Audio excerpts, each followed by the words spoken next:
Good morning बच्चों। तो बच्चों हमने ऑलरेडी एक्सरसाइज 7A और 7B कंप्लीट करा दिए, ठीक है ना। कुछ ही बच्चों ने वो एक्सरसाइज दिखाई है, तो बेटा उसको दिखाओ पहले तो उस वर्क को करके। और आज हम जो शुरू करने जा रहे हैं वो है आपकी एक्सरसाइज 7C, ठीक है ना। तो इस 7C को स्टार्ट करने से पहले ज़रा इसका कुछ बेसिक्स हम देख लेते हैं, ठीक है। तो उसका बेसिक्स क्या है, यूनिटरी मेथड, ठीक है ना। इस पे जो तुम्हारे क्वेश्चन होंगे वो तुम्हारे क्वेश्चन बेस होंगे यूनिटरी मेथड पे। तो यूनिटरी मेथड होता क्या है पहले इसको हम बताते हैं। For getting more we should be multiply. तो बेटा ये यूनिटरी मेथड क्या होता है, मान लो यदि हम किसी एक नंबर को बढ़ाएं तो दूसरा नंबर भी तुम्हारा बढ़ता है या फिर घटता है, यानी कि यूनिट के हिसाब से, ठीक है ना। यदि हम उसकी यूनिट में वृद्धि करेंगे, ठीक है ना, इंक्रीमेंट करेंगे, ठीक है ना, तो उसी उसकी उसके ही अकॉर्डिंग, यूनिट के अकॉर्डिंग ही तुम्हारा क्या होगा, वो भी तुम्हारा दूसरा जो क्वांटिटी है वो भी तुम्हारी बढ़ेगी या फिर घटेगी, ठीक है ना। तो अब इसमें तुम्हारा रूल क्या कहता है, ये कह रहा है कि फॉर गेटिंग मोर, यदि तुम्हारा एक क्वांटिटी बढ़ रही है, ठीक है ना, यदि तुम्हारी एक क्वांटिटी किसी में वृद्धि करने से, किसी क्वांटिटी में हम यदि इंक्रीमेंट करते हैं और वो तुम्हारी बढ़ रही है, तो वहाँ पर हम बेटा क्या करते हैं, मल्टीप्लाई कर देते हैं। फॉर गेटिंग लेस, यदि हमें किसी क्वांटिटी को बढ़ाने पर, ठीक है ना, लेस करने नहीं, किसी क्वांटिटी को लेस, यदि कोई तुम्हारी क्वांटिटी लेस हो रही है, ठीक है ना, तो उस कंडीशन में हम क्या करते हैं, डिवाइड करते हैं, ठीक है ना। अब किसको डिवाइड करते हैं, किसको मल्टीप्लाई करते हैं, सर ये तो कुछ समझ में नहीं आ रहा, आप ये सोच रहे होंगे, ठीक है ना। कोई बात नहीं बेटा, आगे जैसे हम धीरे धीरे आप क्वेश्चन लेंगे तो आपकी सब समझ में आएगा। सिर्फ आप इतना याद रखें कि यदि तुम्हारा गेटिंग यानी कि मोर बढ़ रहा हो तो मल्टीप्लाई करनी है, और यदि तुम्हारा कुछ कम हो रहा हो, लेस हो रहा है, तो वहाँ पर डिवाइड करना। बस ये 2 पॉइंट आप दिमाग में रखें और आगे ये चीज़ तुम्हारे क्लियर हो जाएगी। चलो जी, अब हम बात करते हैं डायरेक्ट वेरिएशन की। तो डायरेक्ट वेरिएशन तुम्हारा क्या होता है, if the ratio of two quantity, यानी कि तुम्हारा दो क्वांटिटी का रेशो यदि तुम्हारा कांस्टेंट रहता है हमेशा, ठीक है ना, तो वहाँ पर हम क्या कहेंगे कि ये तुम्हारा डायरेक्ट वेरिएशन होगा। जैसे मैं कहूँ आपसे, इसका एग्जांपल देता हूँ, consumption of food and more of people. तो यदि तुम्हारा खाने का खर्चा बढ़ेगा, ठीक है ना, मान ले तुम्हारी फैमिली है, उस फैमिली में तुम्हारा फूड का खर्चा बढ़ रहा है, तो हम ये कह सकते हैं कि एंड नंबर ऑफ पीपल, तो बेटा नंबर ऑफ पीपल भी तुम्हारे बढ़ेंगे, ठीक है। हाँ, petrol used and distance travel, यदि हम पेट्रोल का खर्चा बढ़ाएंगे, यदि पेट्रोल बढ़ाएंगे तो तुम्हारी जो बाइक है वो ज़्यादा से ज़्यादा डिस्टेंस को चलेगी, ठीक है ना, तो बढ़ रहा ना यहाँ पर। Number of worker and wages to be paid, यदि हम ज़्यादा मजदूर लगाएंगे किसी काम पर तो हमको क्या करना पड़ेगा, उनकी मजदूरी भी जो है, उनकी वेजेज भी जो है वो भी तुम्हारा बढ़ेगा, ठीक है ना। तो यहाँ पर देखो तुम्हारे ये कैसे एग्जाम्पल है भाई, ये तुम्हारा एग्जाम्पल है डायरेक्ट वेरिएशन के। तो डायरेक्ट वेरिएशन में तुम्हारा इस तरीके से होता है। अच्छा, अब बात करते हैं हम इनडायरेक्ट वेरिएशन की। तो इनडायरेक्ट वेरिएशन में क्या होता है बच्चों आपका, the product of two quantity, यहाँ पर तुम्हारा क्या था, रेशो था टू क्वांटिटी का, लेकिन यहाँ पर the product of two quantity remains constant, यहाँ पर जो तुम्हारा प्रोडक्ट है दो क्वांटिटी का वो कांस्टेंट रहेगा, वहाँ पर तुम्हारा जो रेशो था वो सेम था, कांस्टेंट था। They are said to be indirect variation और इनवर्स वेरिएशन, ठीक है भाई। अच्छा, इसका एग्जांपल देखिए, speed of car and time taken to cover, यदि हम कार की स्पीड बढ़ाएंगे तो जो तुम्हारा टाइम है वो कम लगेगा, अपोजिट चल रहा है। फॉर ए पर्टिकुलर वर्क, यदि हम किसी वर्क को नंबर ऑफ मैन बढ़ाएंगे तो तुम्हारा वर्क जल्दी पूरा हो जाएगा, उसमें तो टाइम कम लगेगा, ठीक है। तो ये तो हो गए बेटा तुम्हारे इसके एग्जाम्पल। अब हम क्वेश्चन तुम्हारा एक्सरसाइज 7C शुरू करते हैं, और इस 7C में पहले क्वेश्चन नंबर 1 लेते हैं। देखो जरा ध्यान से यहाँ पर अब क्या हो रहा है, कॉस्ट ऑफ 10 पेटीज, यहाँ पर तुम्हारा यानी कि 10 पेटीज की जो कॉस्ट है, कहाँ बेटा, एक्सरसाइज 7C का क्वेश्चन नंबर 1 है, सभी बुक खोल करके ध्यान से देखें।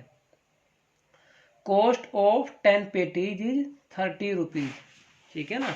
10 तुम्हारी जो कॉस्ट है वो 10 पेटीज की, वो कितनी 30 रुपीज़ है। And cost of 5 pastries, pastries की जो कॉस्ट है वो आपके 40 रुपीज़ है। तो Akhil want to buy 6 patties and 6 pastries for his family, तो how much will spend in all, इन सब को खरीदने में उसे कितना मनी खर्च करना पड़ेगा। तो सबसे पहले हम क्या करेंगे बच्चों, इसने क्या दिया है, कॉस्ट दी है 10 पेटीज की और बेटा तुम्हारा यानी कि 5 पेस्टीज की। तो सबसे पहले हम लिखेंगे यहाँ पर the cost of 10 patties 30 rupees. तो 10 पेटीज की कॉस्ट कितनी है 30 रुपीज़। तो बेटा अब यहाँ पर जो मैंने आपको बताया था गेटिंग मोर गेटिंग लेस, उस बात पे आप ध्यान देना जरा ध्यान से। तो जब 10 पेटीज की कॉस्ट तुम्हारी 30 रुपीज़ है तो बेटा 1 पेटीज की कॉस्ट आपकी ज़्यादा होगी या कम होगी, तो कम होगी ना। तो कम होगी तो मैंने क्या कहा डिवाइड, ठीक है ना। तो मैंने क्या कहा डिवाइड। तो आप क्या करोगे, इन नंबर ऑफ क्वांटिटी है पेटीज की उससे आप तो रुपीज को डिवाइड कर दोगे तो तुम्हारा एक पेटीज की कॉस्ट आ जाएगी। तो मैंने आपसे कहा था यदि तुम्हारा लेस हो रहा हो तो वहाँ पर डिवाइड करो और यदि तुम्हारा बढ़ रहा हो तो वहाँ पर मल्टीप्लाई करो। तो बेटा इसी बात का ध्यान रखना, बस ज़्यादा कुछ नहीं करना है। अब आगे देखो, तो 1 पेटीज की कॉस्ट हमारे पास आ चुकी है 3 रुपीज़। तो वो जानना चाह रहा है आपसे 6 पेटीज की कॉस्ट। तो अब ज़रा ध्यान से देखो, जब यहाँ पर कॉस्ट ऑफ 1 पेटीज कितनी है बेटा 3 रुपीज़ है, तो कॉस्ट ऑफ 6 पेटीज, तो 6 पेटीज की कॉस्ट तो ज़्यादा होगी ना। जब एक पेटीज की 3 रुपये है 3 रुपीज़ है तो बेटा 6 पेटीज की कॉस्ट तो तुम्हारी ज़्यादा होगी। तो 6 इंटू 3 18 रुपीज़। यहाँ पर क्या हो रहा है तुम्हारा मोर, तुम्हें पता है कि 6 पेटीज की कॉस्ट ज़्यादा होगी, तुम्हें लग रहा है कि ज़्यादा होगी तो तुरंत वहाँ पर मल्टीप्लाई करो। तो यहाँ पर मैंने मल्टीप्लाई किया 6 इंटू 3 18 रुपीज़, ठीक है। अब आगे चलते हैं। अब बात करता हूँ पेस्टीज की। कॉस्ट ऑफ 5 पेस्टीज इज कितनी है बेटा 40 रुपीज़। तो 5 पेस्टीज की कॉस्ट कितनी है 40 रुपीज़। तो कॉस्ट ऑफ 1 पेस्टीज इज 40/5, यानी कि अब की बात तुम्हें पता है 1 पेस्टीज की कॉस्ट कम होगी तो यहाँ पर हम करेंगे डिवाइड। तो नंबर ऑफ पेस्टीज कितनी थी 5, तो 5 से कर दिया यहाँ पर डिवाइड। तो 40/5 तुम्हारा कितना आएगा बेटा 5 8 जा 40। तो तुम्हारा 8 रुपीज़ क्या है बच्चे, यहाँ पर 8 रुपीज़ आएगा आपका एक पेस्टीज की कॉस्ट आ गई। तुम्हें क्या निकालना है कॉस्ट ऑफ 6 पेटीज। तो कितनी होगी बेटा, यहाँ पर देखो अब मोर ज़्यादा होगी। जब एक पेस्टीज की कॉस्ट तो 8 रुपये है तो बेटा 6 पेस्टीज की कॉस्ट तो ज़्यादा होगी। तो कर दो मल्टीप्लाई यहाँ पर 8 इंटू 6, तो कितना बेटा आपका है 48 रुपीज़। लेकिन वो जानना चाह रहा है कि 5 पेटीज और 6 पेस्टीज खरीदने में कुल कितने रुपए स्पेंड करने पड़े। तो टोटल मनी निकालना जो उसने स्पेंड की है। तो वो देखो बेटा यहाँ पर अगले पेज पे बात करते हैं हम जरा। अरे सॉरी बच्चों, यहाँ पर तो हम नीचे आपको दिखाई नहीं पाए। देखो जरा एक बार दोबारा रिपीट कर देता हूँ मैं। तो बेटे को अब देख एक बार दोबारा रिपीट कर देता हूँ क्वेश्चन को। तो कॉस्ट ऑफ 10 पेटीज कितनी है आपकी 30 रुपीज़ हुई। तो 1 पेटीज की कॉस्ट कम होगी तो 30/10 3 रुपीज़ है। Cost of 6 patties is 6 into 3 18 rupees आई। Cost of 5 patties is 40 rupees दे रखी है। तो 1 पेटीज की कॉस्ट निकालेंगे हम तो तुम्हारी क्या आएगी कम आएगी, तो हम कर देंगे डिवाइड। तो 40/5 तुम्हारा 5 8 जा कितना 48 रुपीज़ तुम्हारी 1 पेस्टीज की कॉस्ट है। यदि हम अब 6 पेस्टीज की कॉस्ट निकालें तो वो तुम्हारी बढ़ेगी तो हम यहाँ पर मल्टीप्लाई कर देंगे। तो हमने मल्टीप्लाई कर दिया यहाँ पर 8 इंटू 6 तुम्हारा कितना आ गया 48 रुपीज़। लेकिन हमको क्या निकालना है टोटल मनी निकालना, कितना स्पेंड किया। तो वो ज़रा देखो यहाँ पर।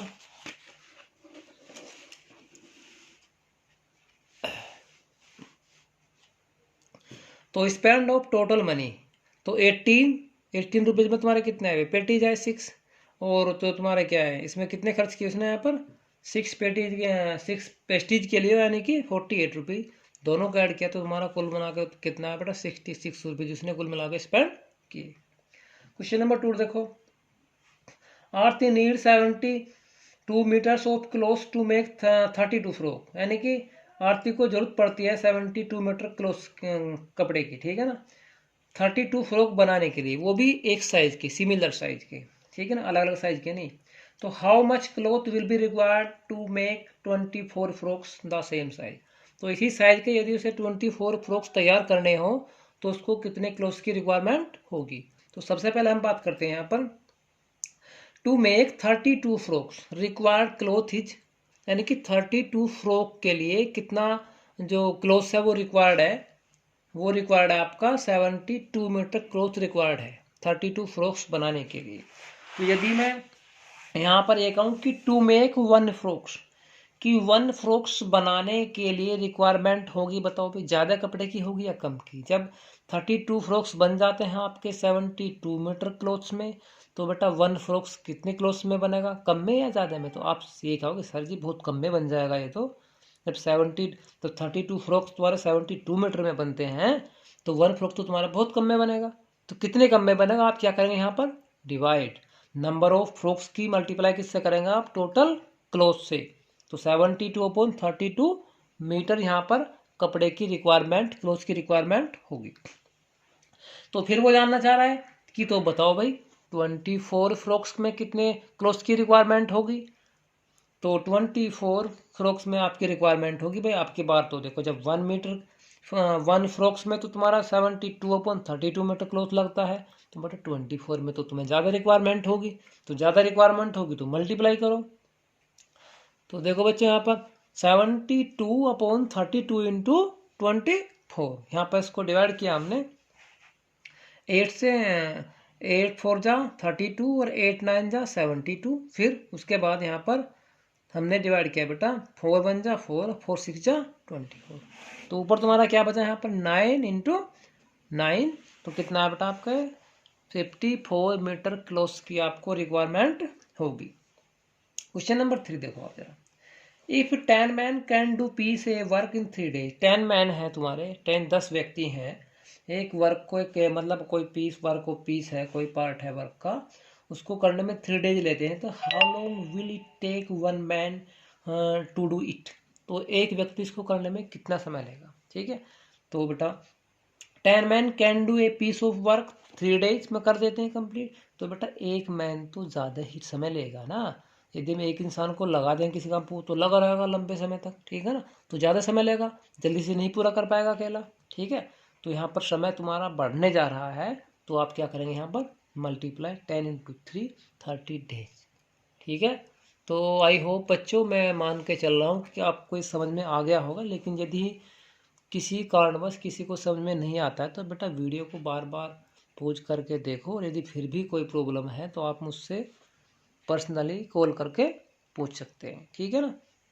और बच्चों सभी बच्चों से मेरा रिक्वेस्ट है कि सभी बच्चे अपना वर्क कंप्लीट करके चलें, क्योंकि स्कूल खुलने वाले हैं आपके कुछ ही समय में। तो बेटा मैं आपके सभी की कॉपी चेक करूँगा, उसमें आपका कंप्लीट वर्क यदि होगा तो आपके 10 मार्क्स कॉपी के मिलेंगे, नहीं तो मिलेंगे नहीं। इस बात को आप याद रखना, ठीक है बच्चों। Thank you.